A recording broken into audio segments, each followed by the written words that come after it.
Assalamualaikum warahmatullahi wabarakatuh. Perkenalkan, nama saya Bibi Iksan dari jurusan Manajemen Fakultas Ekonomi Universitas Boniata Tarakan. Jadi kali ini saya akan membawakan materi yang berjudul pengelolaan kualitas. Cek tidak.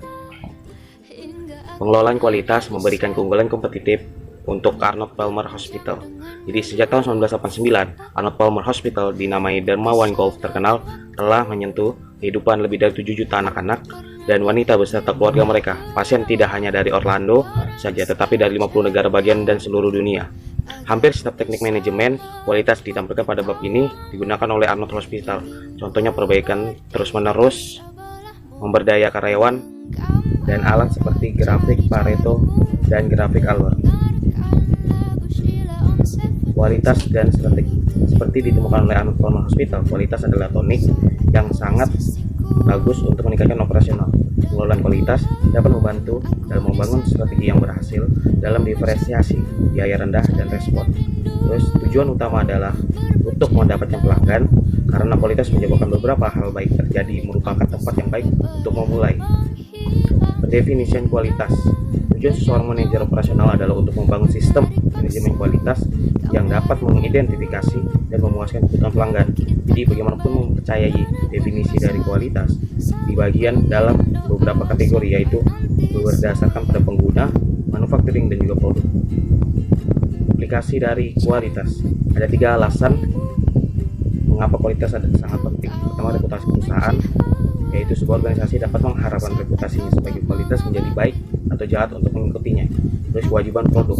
Pengadilan semakin menahan organisasi merancang, memproduksi, dan atau mendistribusikan barang atau jasa yang rusak, yang bertanggung jawab atas kerusakan atau cedera yang dihasilkan dari penggunanya. Dan juga implikasi global. Pada era teknologi, kualitas menjadi perhatian internasional, begitu pula penghargaan kualitas nasional Malcolm Baldrige. Di implikasi global atau kualitas adalah sangat penting sampai AS menerbitkan penghargaan kualitas nasional Malcolm Baldrige atas pencapaian kualitas. Penghargaan diberi nama mantan sekretaris perdagangan, yaitu Malcolm Baldrige, dan pemenangnya termasuknya adalah Motorola, Milliken, Xerox, FedEx, Ritz Carlton Hotels, AT&T, Cadillac, dan Texas Instruments. Standar kualitas internasional ISO 9000 adalah standar kualitas dengan pengakuan internasional. Fokusnya adalah untuk menambah sukses melalui 8 prinsip pengelolaan kualitas. Terus, standar ISO mendorong pembentukan prosedur pengelolaan kualitas, dokumentasi terperinci, instruksi kerja, dan pencatatan. Biaya kualitas ada 4 kategori utama dari biaya berkaitan dengan kualitas, tentang biaya pencegahan, yaitu biaya terkait dengan pengurangan potensi barang dan jasa yang cacat, biaya penilaian biaya terkait dengan evaluasi barang, proses bagian dan jasa, biaya kegagalan internal, biaya yang diakibatkan dari produksi barang dan jasa yang cacat sebelum dikirim ke pelanggan, dan biaya kegagalan eksternal, biaya yang telat setelah pengiriman baru cacat. Jadi 3 biaya pertama cukup dapat diestimasikan, namun biaya eksternal susah untuk dikuantifikasikan. Pengelolaan kualitas dan etika. Bagi manajer operasional, pekerjaan yang paling penting adalah untuk memberi kesehatan, keamanan, dan barang atau jasa yang berkualitas kepada pelanggan. Jika perusahaan percaya telah memperkenalkan produk yang dipertanyakan, tindakan yang etis harus dapat menentukan tindakan tanggung jawab. Manajemen kualitas total atau TQM mengacu pada penekanan kualitas yang meliputi organisasi secara keseluruhan, mulai dari pemasok sampai ke pelanggan. Dan perbaikan berkesinambungan. Manajemen kualitas total mengharuskan proses perbaikan yang tidak pernah berhenti, yang mencakup orang, peralatan, pemasok, material, dan prosedur. Orang Jepang menggunakan kata kaizen untuk menjabarkan proses yang sedang berjalan dari perbaikan yang tiada akhir. Six Sigma atau Sigma 6, yaitu sistem yang mengkomprehensif sebuah strategi, sebuah disiplin, dan seperangkat alat untuk meraih dan mempertahankan kesuksesan bisnis. Dan implementasi Six Sigma ini sebuah komitmen yang besar. Pemberdayaan karyawan. Pemberdayaan karyawan berarti melibatkan karyawan di setiap langkah dari proses produksi. Saat ketidaksesuaian terjadi, pekerjaan jarang salah. Jadi cara untuk membangun pemberdayaan tersebut pertama membangun jaringan komunikasi yang melibatkan karyawan, mengembangkan pengawas yang terbuka dan sportif, memindahkan tanggung jawab dari kedua manajer dan staf kepada karyawan produksi, membangun organisasi dengan moral yang tinggi, dan menciptakan struktur yang formal sebagai tim yang siklus kualitas. tolak ukur. Jadi tolak ukur adalah bahan lain dalam program TQM. Suatu organisasi tolak ukur melibatkan pemilihan standar barang, jasa atau biaya atau produksi yang mewakili kinerja yang paling baik atau proses atau aktivitas sangat serupa dengan milik sendiri.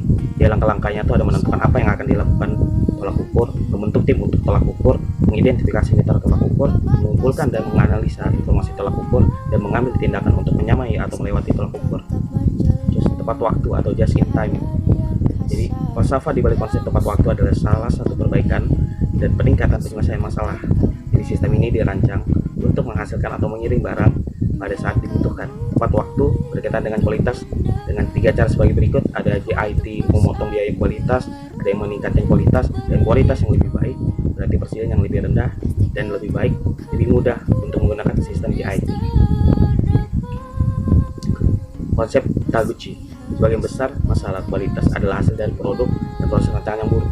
Genichi Taguchi telah memberikan 3 konsep ditujukan untuk memperbaiki baik produk maupun proses kualitas. Ada kekuatan kualitas, fungsi kehilangan kualitas, dan kualitas yang berorientasi sasaran. Terus ada pengetahuan dari alat TQM itu untuk memberdayakan karyawan dan mengimplementasikan TQM sebagai usaha yang berkelanjutan. Seluruhnya yang di dalam organisasi harus dilatih dalam teknik TQM adalah memeriksa diagram pencar, diagram penyebab dan efek, grafik Pareto, diagram alur, histogram, peran dan inspeksi. Untuk memastikan sistem menghasilkan tingkat kualitas yang diharapkan, pengendalian dari proses dibutuhkan proses yang paling baik memiliki variasi yang sedikit dari standar yang diharapkan.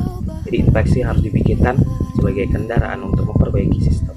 Manajer operasional juga harus mengetahui poin-poin dalam sistem, yaitu kapan saat inspeksi dan dimana akan inspeksi. Inspeksi sumber. Inspeksi terbaik dapat dikatakan sebagai tindak bagi tidak diinspeksi sama sekali. Jadi hal ini mungkin disebut sebagai inspeksi sumber atau pengendalian sumber dan konsisten dalam konsep pemberdayaan karyawan. Jadi daftar pencegahan kesalahan atau anti kesalahan adalah alat atau teknik untuk mencegah kesalahan yang memastikan produksi barang yang bagus setiap saat. Daftar periksa adalah jenis dari prinsip anti kesalahan untuk membantu memastikan konsistensi dalam menjalankan tugas. Inspeksi industri jasa. Pada organisasi yang berorientasi jasa, beberapa inspeksi dapat diberikan pada lokasi dengan cakupan yang luas. Manajemen operasional juga harus menentukan di mana inspeksi dibenarkan dan menilai tujuan alat TQM berguna saat membuat keputusan. Inspeksi terhadap atribut versus variabel. Untuk inspeksi atribut mengklasifikasi suatu menjadi bagus atau cacat, tidak mengatasi tingkat kegagalan. Terus inspeksi variabel mengukur di mana tersebut sebagai bobot, kecepatan atau kekuatan untuk melihat jika sesuatu berada pada rentan yang dapat diterima. Sekian dari saya, kurang lebihnya mohon dimaafkan. Semoga bisa bermanfaat untuk teman-teman juga. Mengenai topik kuliah, assalamualaikum warahmatullahi wabarakatuh.